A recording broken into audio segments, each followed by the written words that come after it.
You're watching Advisor Talk with Frank LaRosa. It's the only podcast offering unfiltered guidance and direct advice for anyone in the financial services and wealth management industry. Learn more today at eliteconsultingpartners.com/podcast. And now, here's your host, Frank LaRosa.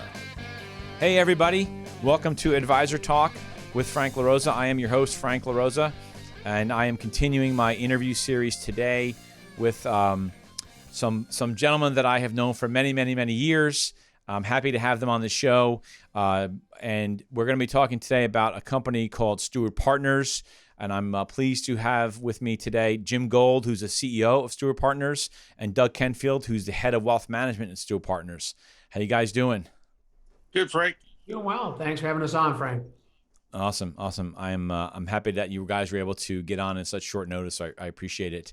For those of you that are listening for the first time, thanks for joining us. We hope that the conversation that we have is enjoyable and you learn something from us. Again, this is just a dialogue and a conversation amongst guys that have known each other for, I guess, 20 plus years. I guess at this point, long time. But for everyone listening, I think that there's a lot of things going on in the industry, and there's a lot of changes going on in the industry with a lot of movement and advisors. Wirehouse firms, primarily wirehouse firms, are having a tough time, in my opinion, evolving with the times. And I'm not sure whether that's from a willingness to just not answer the call to the independent or evolved space, or candidly, maybe an ignorance. I don't know which one it is, and I don't know which one's worse. But one of the firms, and I'm very particular about who I have on our show because I value everybody's time that's listening. I want to make sure that we're always bringing real value to you. So I asked Jim and Doug to be on because of the platform and the service that their firm, Steward Partners, offers, and how it's a little bit of both. It's a little bit of, I'm not going to say wire, but a little bit of retail. It's probably the better way to put it, like a retail experience, and independence. And I thought with all the news coming out, with different firms coming out with new models, what a great time to have Jim and Doug on and really just talk about Steward Partners and where they see it going and how they see that platform in partnership with Raymond James helping their advisors and potential future advisors. So Jim, I'll start with you. Since you've been, obviously, since the beginning, I guess 7 or 8 years now. I remember when you guys first came out with this thing, which was a great idea, and I give you kudos. But maybe just take our listeners back to the beginning and just talk about who is Steward Partners and what are you all about and what does that model look like? Yeah, no, absolutely. And again, thanks for having us on, Frank.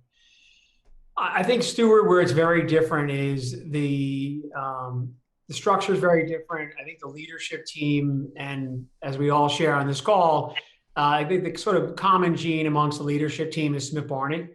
And I think looking back to, as you said, traditional wealth management firms, somewhere in the last 20 years, things started to change, and they've gotten this. It just continues to accelerate. I think for the worse, especially amongst the culture, the branch system, what that used to look like versus what it looks like today. So from the inside, having spent my whole career at a major firm, we saw the flight to independence. We saw the flight continuing. And this goes back, as you said, we officially launched 7 years ago next month. But I think we saw the trend to independence, and we said, for some folks, going fully independent, coming out of a traditional firm environment, that may be a bridge too far. To go out from a branch system to all the way on your own, setting up your own shop and doing all the things that are involved with that. So we said, what if we could give them both, as you said, Frank, give them that best of both worlds, give them all the resources of a traditional firm with all the benefits of being independent, but critically then get rid of the detriments of both. Right. So we know the detriments of both. We don't want to spend any time on that. But I think that's one of the first, we talk about differentiators, and we'll go through over the course of this conversation what they are. I think one of the real key differentiators is we're one of the very few firms out there that the advisors joining us have permanent ongoing support. So we have built a branch system. We now have 22 offices across 13 states, but each market has a complex manager equivalent, has multiple operations managers, compliance officers. So there's a ton of on-site resources there. And we look at that as being sort of a concierge that we call a full service independent. So it's give you that best of the platform, the brand name, a good company behind you, coupled with, I think sort of today would be called old school local resource that has sort of gone away. So we've had a really great start, and that's an interesting way to kick off 7 years by calling it a start. But we look at so much more to accomplish. 30 days from now, we had one. 30 days from now, 7 years ago, we had one advisor. Our 130th advisor joined today, and so we're knocking on 16 billion in assets. We'll do well over 100 million in revenue this year. And again, you go back to differentiators of any other firm built to this size. No one has ever done it without taking in tens or hundreds of millions of dollars in private capital. We're the only one that I know of, and we've talked to a lot of people, and no one's ever come up with a name, so I'm going to take them at their word. But I think that was deliberate on our part, and I know we're going to talk about our outside partners, which we welcomed last year. But for us, it was a couple of things. We didn't want to give up control of the company. And in starting a firm, if you have nothing to sell except a concept, you're going to give up a lot of control. So we were deliberate. We were thoughtful. We waited for the right time to take in some outside capital, and we made that decision last year. So it's been an amazing journey. We have so much more to do, and we have a lot of really cool things we're working on. So we're excited for the future as well. Look, I think that you made a great decision at the very beginning with partnering with Raymond James, and I give them kudos for essentially getting into bed with an idea, right? That's really all it was at the beginning. Right. And having worked with Raymond James for a long time now, there really wasn't anything like this. Right. They didn't really have anything like this out there, right? They have different models, but nothing like this. So I give them a lot of credit. Absolutely. Before we go on in terms of markets, but when you talk about the branch structure, for advisors that are listening to this that are actually sitting in maybe an old that's a Morgan Stanley office, maybe it was an old Smith Barney branch, right, or whatever, UBS, Payne Weber, whatever.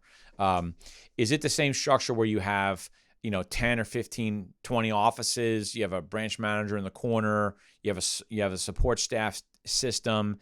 Does it look just like that, or is there a little bit of distance between having a sort of a local branch manager whose job it is to spend 80% of the day is just to go out and recruit, which is what it is today, right?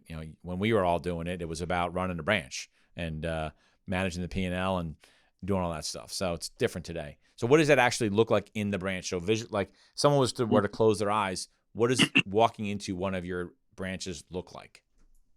So I think it's similar but different in the sense of so we now have a second model. So we'll talk about the traditional W-2 model. That was where we launched. So W-2 model, the average office is built for about 15 advisors, and we look at a market to take New York Tri-State or New England is a local example for us. You have multiple offices across that. You don't have a branch manager sitting in every office, so it's sort of a hub and spoke, and there's a complex director equivalent, a couple of operations managers. I think the difference too is that when you think about all of the resources that Raymond James provides, we're sort of belt and suspenders and crazy glue above that, right? So we're adding in 9 and 10 compliance people and really having them help facilitate that relationship with Raymond James and making sure that we're following all the regulatory requirements. But we're also bringing people in one at a time. So we all inherited branches. It's like inheriting a book. Sometimes there's clients you don't enjoy working with as much as you do others. We don't have that problem because we brought them in one at a time and one good team in person at a time. So very, very different environment. And the word partner was very deliberate as well. So when you invite someone to be your partner in the firm, there's sort of there's a cross sort of obligation there that they expect the partnership will support them and they're going to be supportive of the partnership. So I would say we have a no jerk policy, and we try to enforce it on the way in, which is the most important part to enforce it. Then once they're here, it's too late. It's a lot harder to do it on the way out. So that's right. That's cool. Maybe you can talk about then understanding that structure. And Doug, you might, as the head of wealth management, want to address this one. But is your approach to locations, is it a deliberate approach? Meaning, do you have a specific plan of attack on, hey, we want to open up offices, we're going to open up offices in different markets? Or is it a function of when a firm like mine brings somebody to the firm in Spokane, Washington, and maybe you don't have an office there, but you're going, well, Spokane might not be a bad idea, and it's a $2 million team. Like, can you maybe, Doug, walk us through what that logic is in terms of your expansion plans? Yeah, that's a good point, Frank. And, it's really kind of both. And obviously there's some market centers or city centers that we want to be established in, key market areas, whether it's Boston, New York City, Washington, D.C., down in Florida, Texas, Dallas and Houston. So there's some key markets that we want to be in that we think we can, attract a number of advisors and build a, good sized office in.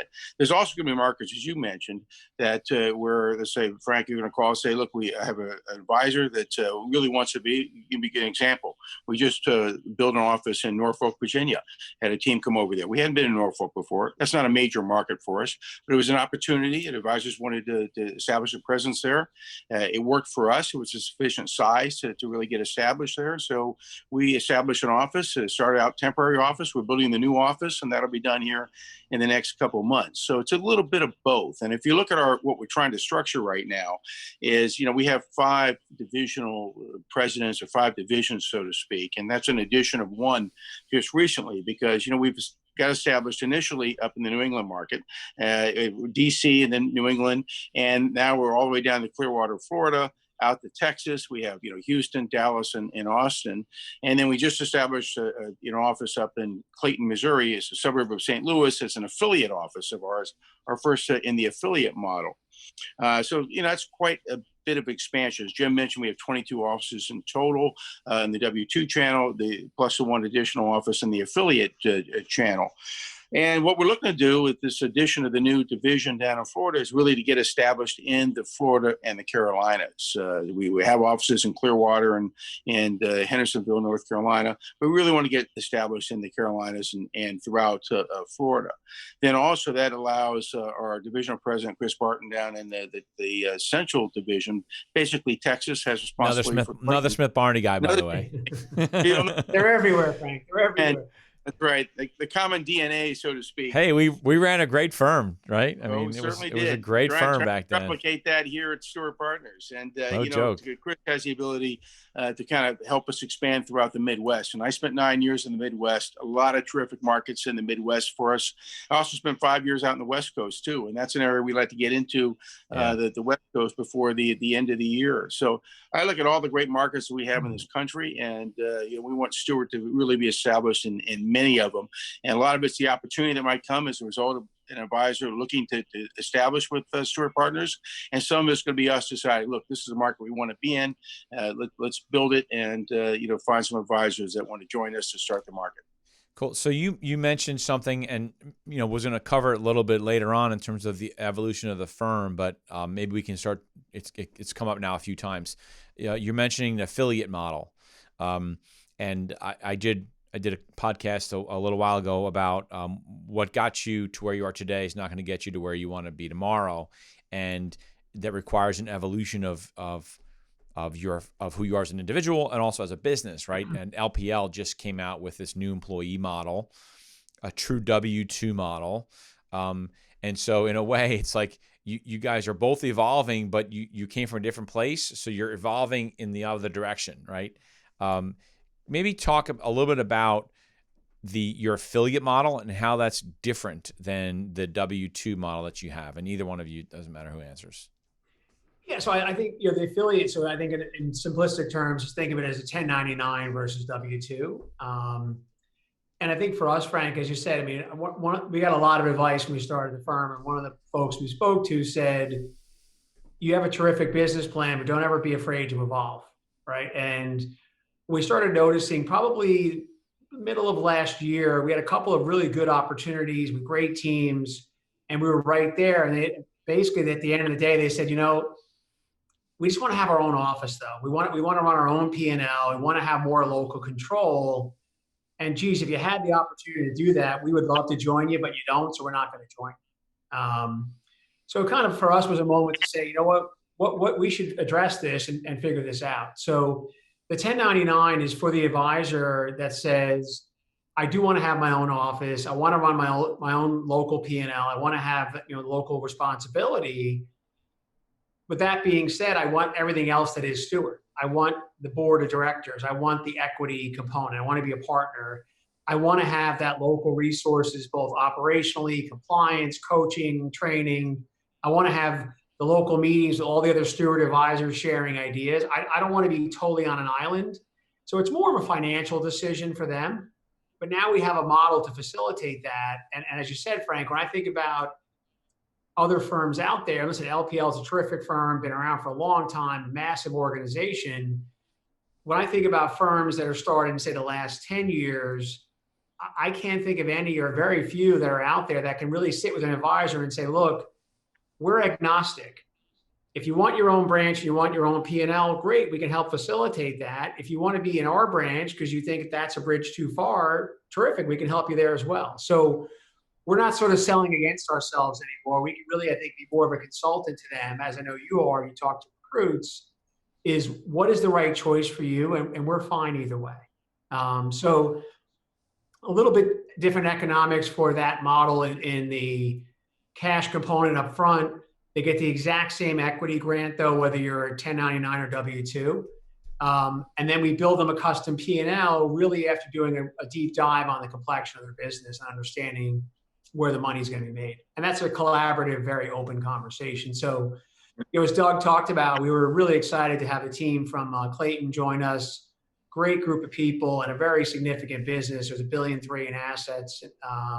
So it was a nice way, a nice validation. And they were one of the ones that said, this was back when the whole idea was on the drawing board. They said, boy, we're glad you're working on this because if you didn't have it, we just couldn't join you. Right. So we really felt it was the right move. Are there minimums on both sides? So to open up an office, a retail W-2 office, and it is W-2, right? Even though you're providing everything, it's W-2. Right. Is there a minimum size to start a branch and or join a branch? Right. And how does that minimum change if it's an affiliate model? Yeah, I mean, so starting a branch, I think we always talk about sort of 3 to 5 million, and really that number is driven by the geography and the rent, right? So if it's Miami, it's going to be 5 million. If it's Norfolk, Virginia, 3 million is great, right? So yeah. Joining an existing branch, we talk about an average production of $1 million. We've brought in a bunch of people that are not doing $1 million, and they're either looking to be part of a succession situation and join an existing team in our branch. Or they're sort of a rising star coming in saying, hey, I want to be independent. I've done my 7 or 8 years at Merrill Lynch or wherever, and I'm ready to go to an independent firm. So that's sort of where we are there. But the 1099 option, it gives us a lot more flexibility. And I think what's interesting for us is up to recently, from the outside world, people would say, well, Steward's a firm to look at if you're at one of the big four traditional wealth management firms. Now having a 1099 option, we're able to look at existing independent advisors who would never have spoken to us before. So It gives us a much wider audience to speak to. We've had a ton of interest in the model. We have a lot of conversations going on. And because they're going to own the local P&L, the rent cost is really not Steward's concern, it's their concern. So it's more of a conversation with them if they haven't opened a branch yet, just to understand the economics of that. Sure. So skipping around a little bit, since we're on the topic of evolving, right? And your partnership with Raymond James, maybe talk a little bit about that. But as it relates to Raymond James and the evolution of multi-custody and all that stuff, where do you see that going with Steward Partners? And probably more so on the affiliate model, I would imagine, than on the W-2 model. Is that a conversation that you guys are having? Like, hey, shit, we just lost another guy to, wanted to use Schwab or TD or whatever. Do you see that happening, or do you think you're just going to stay in your lane and play your game? Yeah, I don't know that it's our game, but I think we're going to stay in our lane. I mean, so the Ray J folks have been phenomenal, and it really have exceeded all of our expectations. Right? They truly want to help you. They truly treat you with respect. They've built an amazing home office with an inordinate amount of resources to serve the advisor force. When I first heard, and this, Frank, when I first heard about Raymond James puts in writing, you own your book. And if you leave Raymond James, they don't solicit your clients. That's all you need to know, right? That tells you right there how the firm thinks and how they act. It's funny. I always ask a person when someone asks me about multi-custodial recruit, and I always say, why do you want to have multi-custodial? Well, if custodian A is good at this and custodian B is good at that, and custodian C is good at that. And I say, well, what if you have one custodian that's great at all of that? Oh, if I had one really good custodian, I'd much rather not have multi-custodian, right? And as you know, the preponderance of independent advisors, while they have all the choice in the world, 90-something% of their assets are at one custodian. Right. They chose that custodian for whatever reason. So to me, it's like, having a fire extinguisher underneath your kitchen sink. It's great to have, but most people don't use it. Right. Exactly. And you don't want to. You don't want to use it, right? Exactly. And I think that, look, I think that I actually agree with you. I think that there's some recruiting potential down the road. You can bring a guy on that's at Schwab or whatever, but what ends up happening is most people feel like now you have some clients at Schwab, some clients at Fidelity, and now you have to use aggregation tools to create reporting and, right. It's like just be good at one thing.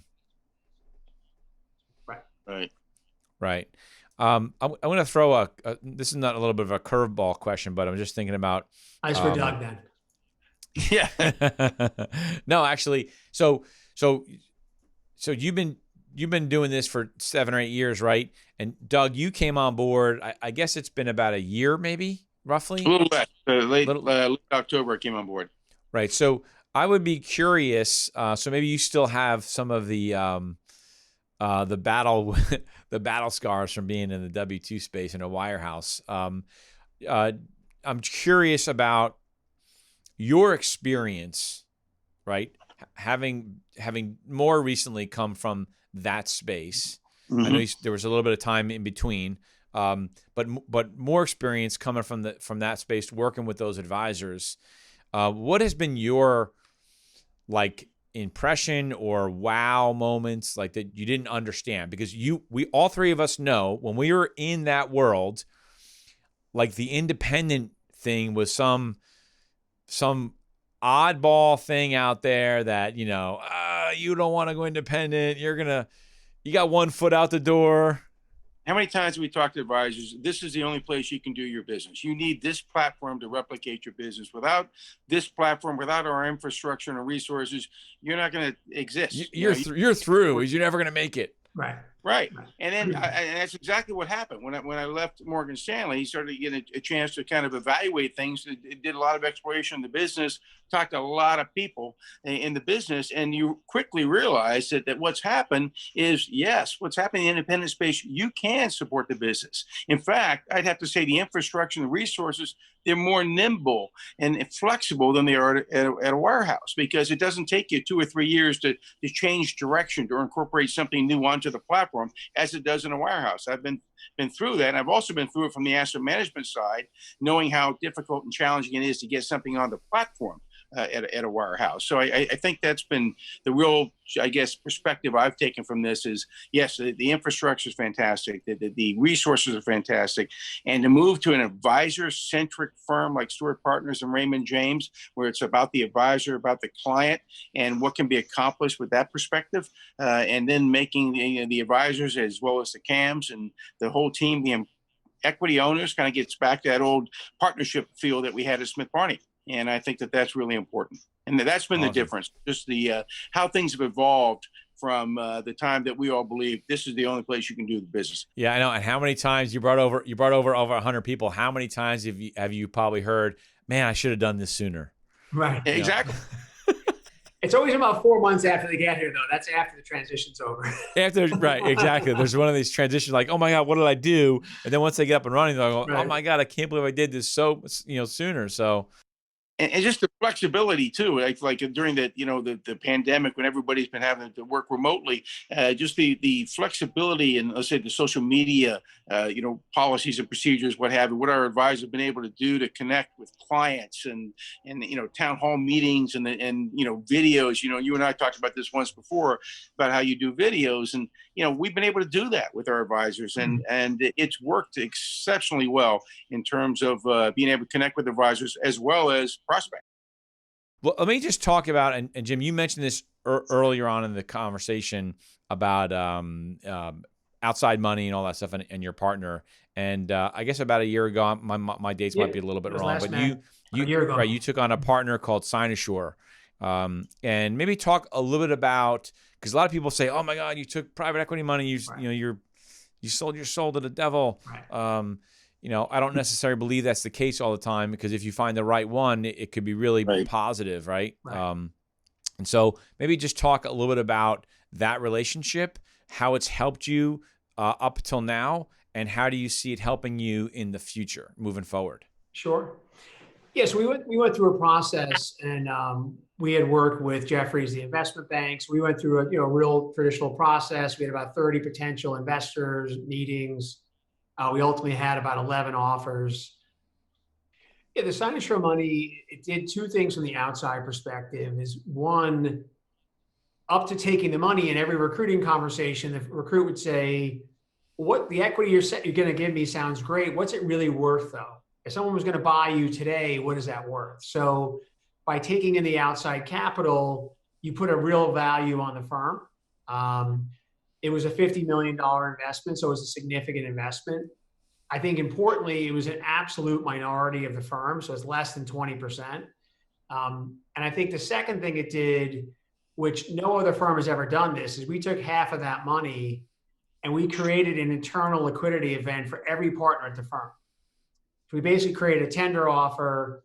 We allowed everyone to participate as long as they were here past short-term cap gains. You had to be here a year and a day. Everyone got the exact same term. So in the case of many other firms that have been built, when you hear about a liquidity event and investor A is taken out by investor B, none of those dollars ever made it down to the branch level, the assistant level, the advisor level. It's someone else trading the paper at the top of the house. So again, I think a really unique achievement that we're proud of there. The last thing I would say with Sinosure, the last two things is, and this is maybe advice to others that are thinking about taking in capital, it's like everything else you ever do. It's all what's in the contract. So one of the really important parts of the contract, and I think it speaks to a true partnership, and Keith Taylor, who's the lead investor from that group that works with us, he likes the word alignment, and that's exactly the right word. So they don't have, for example, what they call a put clause. So every other offer we had basically had a term that said, "Hey, we're going to give you $50 million, and in 5 years, we have the right to come back to you and demand $150 million. Oh, and by the way, if you paying us $150 million bankrupts the company, we're okay with that." Right? So in Sinosure's case, there isn't any put clause. So they're shoulder to shoulder with us. We're all going to build a great company. But if they ever want liquidity, they have to come to us, they have to come to the board, and we'd have to agree to it. So very, very different structurally. And I will tell you, and Doug's seen this in his time here, they are extraordinarily active and extraordinarily willing to help us.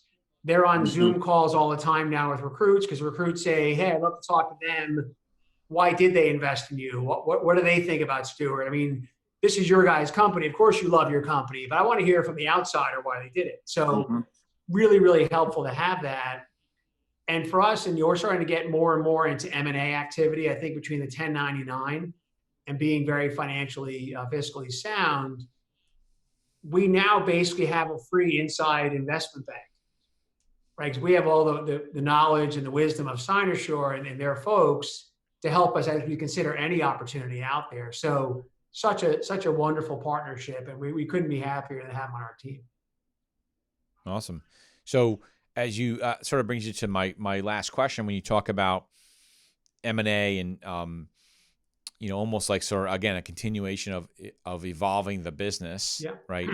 Where do you see, you have W-2, you have affiliate 1099 model.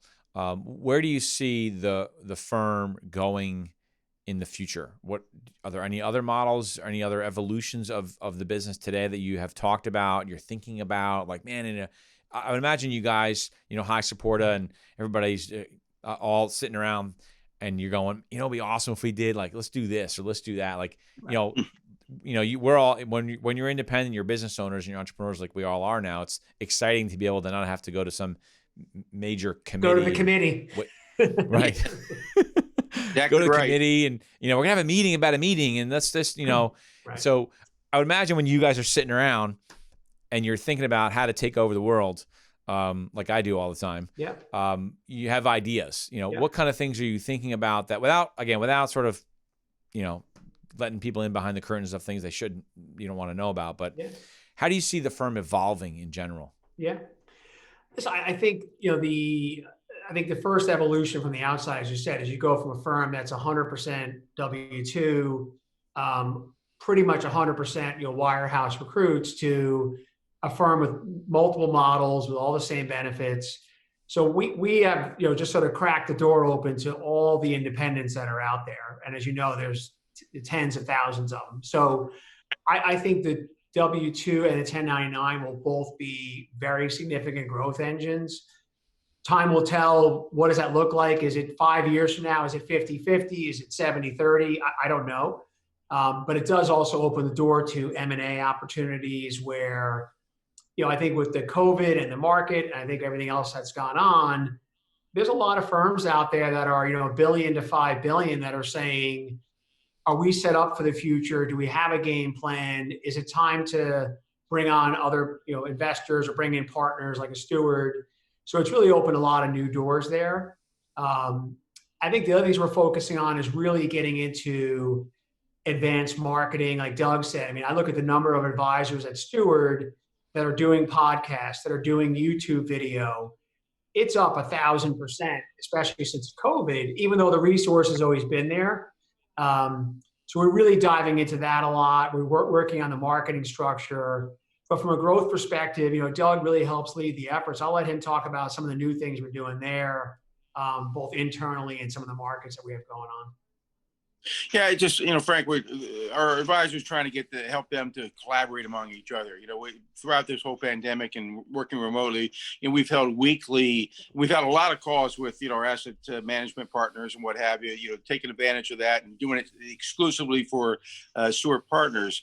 And secondly, these advisor roundtables that we've hosted, we've had our advisor council host on Fridays. And what we do is we have 4 or 5 advisors get on with a particular idea, and then other advisors ask questions. It's just a great way to kind of share ideas and really kind of see different things. And, in terms of talking about video and some of the things that advisors do in terms of communicating with clients and prospects while working remotely, it's really been fantastic. It's really helped us in terms of new clients, to the firm. So that's been a big help. We also established a coaching series. We took about 6 or 7 of the top coaching organizations out there. We've asked them to do a presentation providing some content and then talking a little bit about what they can do for advisors in terms of helping them on a regular basis. But the content's been very helpful. Let's go from social media, to business development, to team structure and development, all sorts of different types of things. So we've been very proactive in terms of helping our advisors, in terms of ideas, in terms of focusing on their business, building their business, structuring and building their team, succession opportunities, taking advantage of all the resources that Raymond James has for succession opportunities. And, they have 9 people in the department to help advisors, value their business and work on succession opportunities within Steward Partners here. So that's been a big plus for us as well. So lots of things that we're doing to really help advisors focus and build their businesses. Awesome. I think that's great. I think some of that stuff, when you were talking about it, I was like, oh, that's reminiscent about what good branch managers used to do for their advisors. Right. And that was bring stuff to the table, get a group of advisors out to dinner that, you talk about ideas, share ideas, because they don't always do that in the office because they're just doing their thing. And, exactly. And I think there's a lot of independent firms that are great firms, but one of the things that I see advisors lacking is that kind of, communication and sharing of ideas. They can share when they go to a conference and stuff like that, but I think that's a unique thing that you guys bring to the table that we all grew up with, and that was, well, that's what you're supposed to do. You're supposed to help your advisors, right, and collaborate and do all that stuff. So.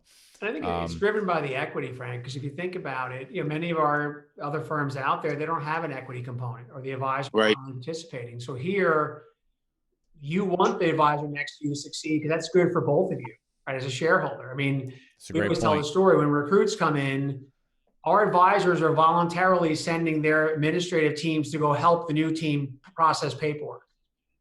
I mean, it's just unheard of at any other firm I've ever spoken to. Wow. That's a great point. They all want each other to succeed because they're all equity owners. Yeah, it's not. I would say it's not you against the firm anymore. You are the firm. Awesome. Well, listen, I appreciate your time. Went a little bit longer. For those of you that may not have heard, we had a train go by, so we had to put the thing on pause for a few minutes. But that's. I'm always evolving, and we had to evolve with that. So I love our space. I love our space, and I don't want to move. And if that's the worst thing I have to deal with, that's okay. But thank you for your time. This was awesome. I hope that everybody was listening really learned something about Steward Partners and how they can be a great fit for you. I would say, aside from, of course, talking with me and my firm, reaching out to Steward would be a great opportunity if you're looking at making a move and you don't know which way to go, right? Retail or independent, you're not sure. Well, Steward Partners has a multi option approach, a solution, as I'm calling it, I guess, and they can talk to you about it. But thanks for everyone listening. Don't forget to like and subscribe. Leave comments on our podcast about what you thought was great about the conversation today, and we look forward to hearing everybody again. Thanks a lot. Thank you, Frank. Thanks for watching Advisor Talk with Frank LaRosa. If you enjoyed this video, make sure to check out some of our other episodes. Don't forget to like, share, and subscribe to our channel, and we will see you back here next week.